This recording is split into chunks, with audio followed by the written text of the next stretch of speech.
Where's Jess? Who is Jess? You're fucking free? 2 weeks ago, Fidah was just an ordinary worker, struggling to make ends meet and sharing a cramped apartment with her roommate, Jess. By chance, she got invited to a fundraising gala, where she saw Slater, a tech industry billionaire. Jess, noticing how smitten Fidah looked, suggested they sneak into the event. After getting all dressed up, the two transformed into glamorous and stunning women, ready to mingle with the wealthy. At the gala, Fidah couldn't take her eyes off the charming man on stage. Almost unconsciously, she began walking toward him, only to accidentally bump into a waiter. It was a mortifying moment and people around them started to laugh. But then, a man stopped in front of her and kindly helped her up, diffusing the embarrassment with ease. Fidah found herself even more captivated by his charm, and the man, seemingly intrigued by her as well, introduced her to several of his wealthy friends. He also gave them a taste of the luxurious life of the elite. Fidah cherished the brief encounter and regretted not asking for his contact info. But just as she was thinking this, the man came running back. Look, I don't want to sound, you guys want to come?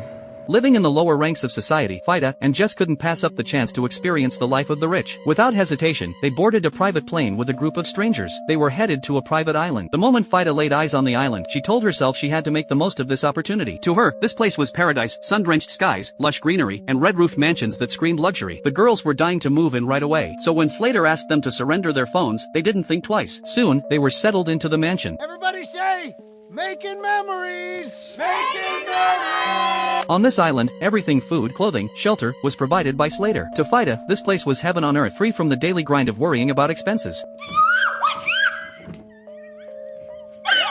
She was completely engrossed in the lavish lifestyle and hadn't yet noticed the creeping danger that was quietly closing in. She sprayed a little, enjoying its fresh, pleasant scent. On the bed, a pure white outfit had already been laid out for her. But then, something terrifying happened. An old woman suddenly appeared behind her. Fidah tried to speak to her, but the woman said nothing. She just kept repeating something over and over. Huh?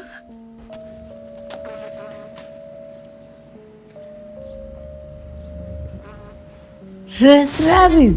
Fidah wanted to ask what it meant, but the woman only stared at her with a stern expression before abruptly turning and leaving. Fidah brushed it off, dressed in the prepared outfit, and headed out to meet her friends. Jess couldn't believe their luck, marveling at how they had ended up in such a luxurious setting. Fidah chalked it up to the eccentricities of the rich. On their way, they stopped to ask two men for directions, but the men just stared at them without responding. At first, the girls found it strange, but they were too caught up in the excitement to care for long. All 5 girls gathered, gossiping, and enjoying themselves. Free cocktails, endless supplies of expensive fruit, it was pure indulgence. Everyone let go and enjoyed every moment without restraint. Later, Fidah and Slater took a stroll across the grass, talking about how to heal emotional wounds. Slater, who had been in therapy for years, listened as Fidah confidently suggested that forgetting was the best cure. At 8 p.m., the island's power shut off, right on schedule. They gathered around a table for dinner. Fidah accidentally spilled soup on her white dress, but Slater stepped in and helped her clean up the mess. After dinner, a man named Jack introduced a new drink. Fidah, always daring, volunteered to be the first to try it. It was a deep blue liquid, only needing a few drops to take effect. As soon as she drank it, her mind blurred, and she was lost in a dreamlike state. The girls were all swept up in their own reveries, oblivious to what they were doing. A man watched them from a distance, ensuring nothing unusual happened before walking away. Late into the night, the girls returned to their rooms. Fidah, about to sleep, noticed something odd. Her white dress, which had been stained at dinner, was now spotless. Could it all have been a hallucination? Even though something felt off, she didn't dig deeper and quickly fell asleep. The next day, the dreamlike life continued. The blacktail tuna belly they had for breakfast was world-class. The man responsible, Cody, was pursuing Sarah. He was proud of the knife he used, a sharp blade he had brought back from Okinawa, Japan. He treasured that knife. Here, everyone seemed carefree. After taking a dip in the pool, Fidah spotted the old woman in the woods, this time catching snakes. The woman smiled at her, but Fidah found it unsettling. Still, aside from that, everything seemed normal. But by the next morning, things started to get strange. Jess couldn't find her lighter, and Cody's prized knife had gone missing. Neither had any recollection of what had happened the previous night. Jess searched the entire day but came up empty-handed. At dinner, with everyone gathered around the table, Jess asked who had taken her lighter. It was then that Sarah revealed it, pulling the lighter from where she had hidden it in her clothes.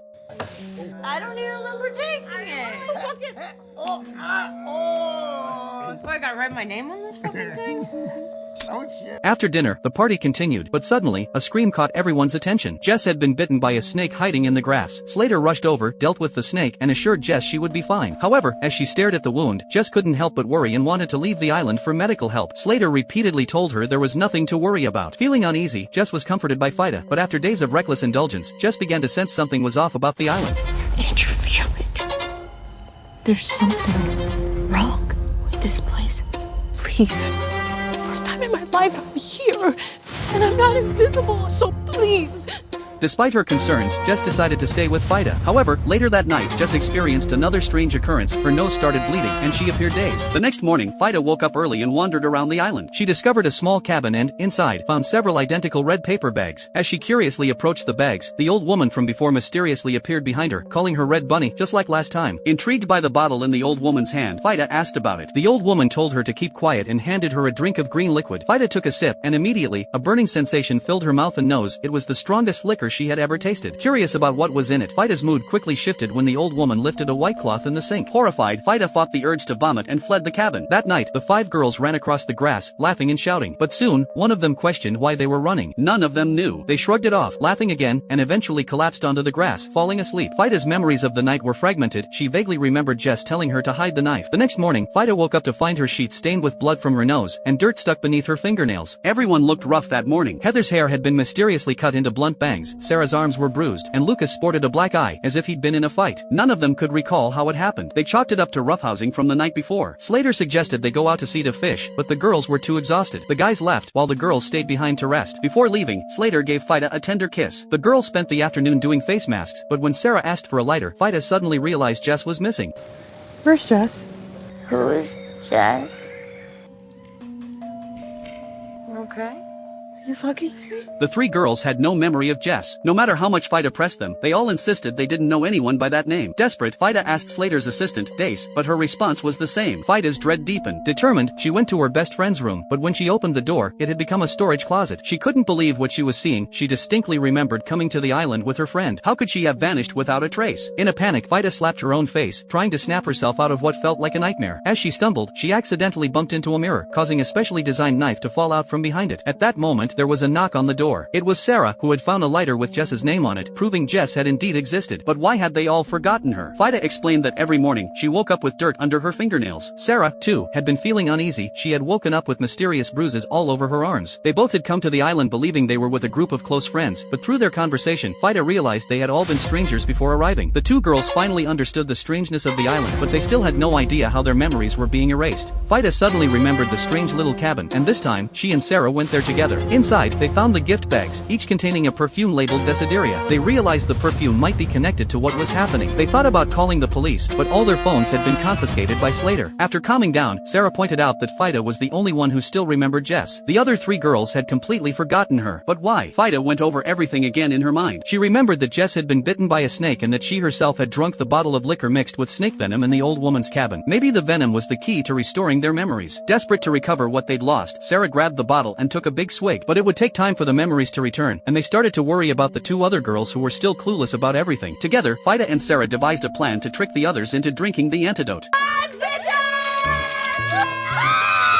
Once they saw the 2 girls drink the cure, Fido felt a sense of relief. She and Sarah split up, putting their rescue plan into motion. Sarah would stay behind to watch over the 2 girls and keep an eye on the men, signaling Fido if they came back. Meanwhile, Fido would try to recover their phones. The moment Fido stepped into Slater's place, her nose started to bleed, and fragments of last night's memories rushed back into her mind. But it was all just bits and pieces, nothing that made sense. Outside, Sarah, who was keeping lookout, also began to bleed from her nose. The strain of the partial memory showed on her face as she grimaced in pain. Spotting the group of men approaching in the distance, Sarah quickly plastered a smile on her face. She couldn't afford to act suspiciously before they regained control of the situation. Fido, meanwhile, was searching Slater's office for the phones. Sarah saw Slater heading toward the house and began calling out a signal, but she was too far away for Fido to hear. Fido grabbed a phone to dial the police, but there was no signal. Panic surged through Sarah as Slater moved closer to the house. She shouted the signal even louder, hoping to warn Fido. Just as Slater was about to enter the building, Fido finally heard Sarah's voice from outside. She quickly scrambled to restore everything to its original place and hid herself. Slater entered the office and glanced around. He didn't notice anything out of place, and just as he was about to leave, he stopped in his tracks. Fido, crouched under the desk, was filled with dread. It turned out Slater had noticed the sofa was slightly out of place. At that moment, Fido's head began to swim again, and she started bleeding from her nose once more. More vivid fragments of memory flashed before her eyes. She saw herself and the other girls tied up, helpless on the ground. She remembered the men violently abusing them, and all the missing pieces of her memory flooded back at once. Fido now knew the horrifying truth. She fought to control her emotions. Her suspicions had been correct. All of them had their memories erased. But what she hadn't fully realized until now now was just how monstrous these men were. Not only had they wiped their memories, but they were also trying to manipulate and control their minds. Poor Jess had been killed by these men. Seizing a moment when the men were distracted, Vida managed to sneak out of the building. When Sarah saw her emerge, she finally relaxed a little. The two of them kept smiling, pretending everything was normal. Knowing the phones were useless without a signal, they decided to take it one step at a time. After all, they had no idea when the other two girls would fully wake up from the fog. At dinner, Vida and Sarah kept up the charade, acting as if everything was fine. During the meal, Vida caught sight of the necklace around Cody's neck, and suddenly, her memory came flooding back entirely. Every night, these men had taken advantage of the girls, overpowering them with brute strength. This place was nothing short of hell on earth. During the day, they created a fake paradise for the girls, making them forget the horrors of the night. But in the morning, the evidence was still there: mud under their fingernails, bruises on their arms, and even rope marks around their necks. All of it now made sense. It was an agonizing realization, but they had to keep up the pretense of happiness. When Slater came close, Vida struggled to suppress her fear, but it was hard to hide her growing terror. He had no idea the storm that was about to hit him. Suddenly, Camilla, who had been pouring herself a drink, started to bleed from her nose. The moment her memories came rushing back, she broke down in tears. Suddenly a scream came.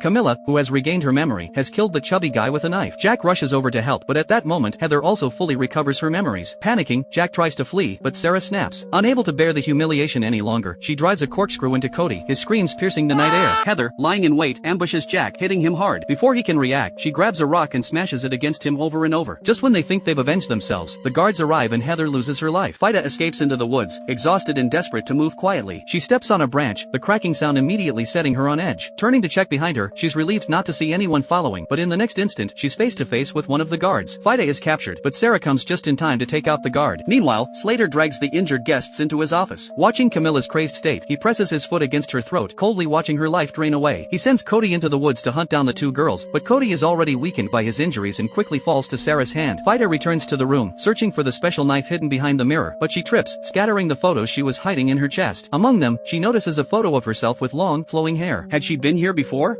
Realizing she had experienced all of this before, Vida and Sarah decide to take the offensive. They pretend to be scared and knock on the door, hoping to trick one of the men into opening it. Against Slater's advice, kind-hearted Lewis insists on helping the girls and opens the door, only to be shot by Sarah from afar. Slater seizes the opportunity to drag Vida into the room. As he advances on her, he picks up a heavy ornament and swings it at her. During their struggle, they knock over a cabinet filled with photo albums. Memories flash through Vida's mind. She had been here 2 years ago, with her long hair and familiar camera. The same horrifying experience. While running back then, she had tripped, smashing her face against a rock. Slater had tied her up, and she had seen the bunny-shaped manicure on her hand. Now, she finally understood the meaning of the little red bunny the old woman mentioned. You having a good time?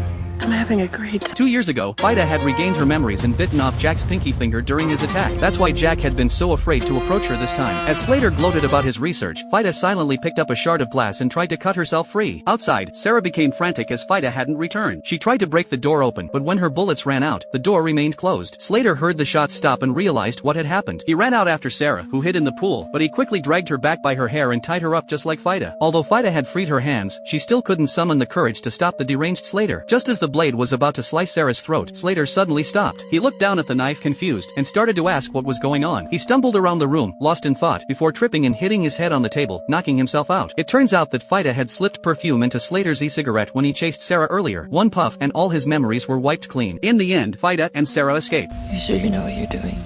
Vida drags the unconscious Slater out. A month later, at a charity event, Slater reappears, but his personality seems completely different. Vida has become Mrs. Slater, using the perfume on him to take control of his wealth and status. The movie ends here. It's clear that the story draws inspiration from real-life events, where many women at bars or parties can't remember what happened to them because certain drugs are used to erase their memories, turning them into tools for predators. However, we can't forget that the initial downfall comes from not knowing how to refuse temptations. In the end, it's a case of willingly walking into the trap. The movie sends a message about vigilance. Thank you for watching, and see you next time.